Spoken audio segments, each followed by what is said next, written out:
taking bumpy rides in our sleeping bags down our long stairway and run wildly through the house, all of which probably made it harder to notice my clumsiness, though I was always the one tripping over things, banging into them, getting hurt. Being the only girl of the three of us, I shook it off, determined to be as tough as my brothers were. Even though Daniel and I were twins, while Peter was 3 years older, I always felt like the youngest, trailing after Daniel. Brilliant, athletic, beautiful Dan, already the superstar of everything, determined to try to keep up. In ballet, too, I was the clumsy one, awkward and off-kilter. In my pink tights and tight bun that I brushed incessantly to keep smooth, I was so eager to be graceful.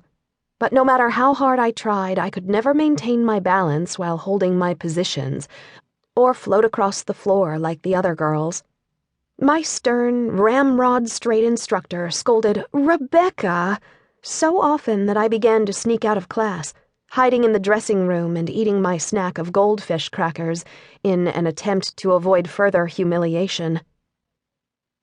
There were other signs, too, like the way I would turn my head sideways to watch TV, cocking my left ear toward it while looking out of the corners of my eyes, or the way I seemed to tune out sometimes, especially when I sat in the back of the classroom, leading my teachers to refer to me as a dreamer, which even then I knew was code for not paying attention.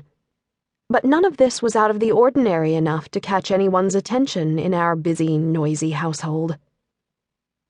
Really, though, it goes back so much further than my childhood, long before Daniel and I floated safely together inside my mother, a yin-yang of boy and girl curled against one another, when no one could have imagined the terrible and wonderful things growing inside of each of us.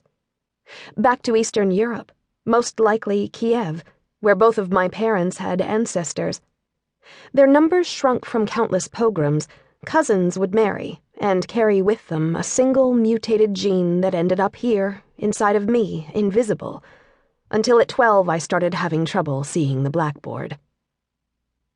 Although our house was a loud one, with rarely a silent moment, as a younger child I remember it as mostly joyful noise, laughing, talking, and lots of singing. We each tried our best to be more clever than the next, knowing that it pleased our parents. Rapid-fire jokes and witty retorts tossed back and forth.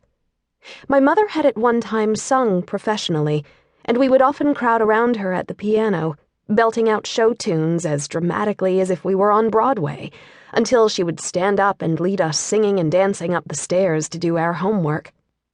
Quiet felt so strange to me that I used to feel uncomfortable when I was alone, turning on the television or music for noise, much happier and better able to relax with plenty going on around me. So different from now, when silence often feels like my salvation. That all changed when I was 10, a couple of years before we started to notice my vision problems, when a new noise started creeping around our house. At first it was barely noticeable, angry whispers through gritted teeth. Eventually my parents' fights grew louder, screaming matches where my brothers and I would race in, pleading for them to stop or trying to entertain them, anything to make it go away. By the time they started to notice something was wrong with me, they were already separated, caught in that hazy, trying to work it out phase, which we could all tell wasn't working. My dad had taken me to the optometrist after I told him that I was having trouble seeing the blackboard at school, assuming that I needed glasses.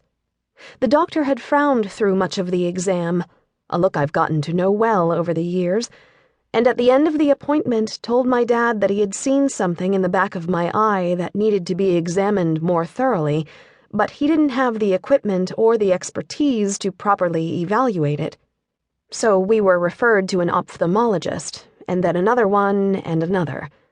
We went to see specialists at the University of California, San Francisco, and Stanford, and eye charts were replaced with increasingly complex equipment and tests, one of which required me to have hard lenses with wires coming out of them attached to my eyeballs, while another had me staring at bright flashing lights as long as I could without blinking.